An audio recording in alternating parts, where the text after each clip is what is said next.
many people use Windows a lot, especially for those who are visually impaired and partially sighted. Accessibility really had a history from Microsoft, and here's why. Well, it wasn't really the best for Windows 2.0 because they had something called Access Utility, mainly to have people who have limited dexterity or hearing impairment. Well, obviously it's still not that accessible because Windows 2.0 is pretty much a graphical operating system anyways. But it has changed for Windows 95.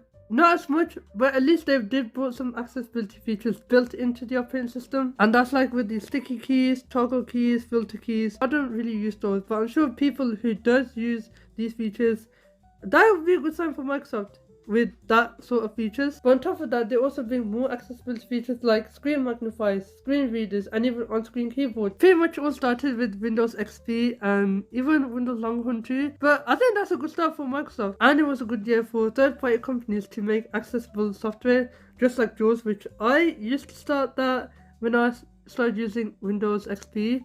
But then it just continues on. I'm not sure if many people use ease of access, but if it has like features with screen magnifiers and stuff like that, I think it did have some improvements for Windows 7 and so on, but it was big for Windows 10 and 11 because with these two operating systems, they went big for its accessibility. Oh yeah, just a room change. I am in a different room, but normally you have fundamental accessibility features inside the ease of access, but you have like a whole suite of accessibility features inside Windows 10 or 11. The best part is you can increase text size, you can change your mouse pointer, mouse color inversion, your visuals, stuff like that. Everything all in Windows 11 is just way better to have it. It also has better magnifier, better screen reader, and it's just way better and way more cost effective than relying on third-party softwares, because that's something that I went from to accessibility on Windows built-in accessibility features. It's just super better for that. But there's still third-party softwares that people use like NVDA or JAWS or ZoomText. If you're going to use it for practical, maybe consider trying out the accessibility inside Windows 11. Just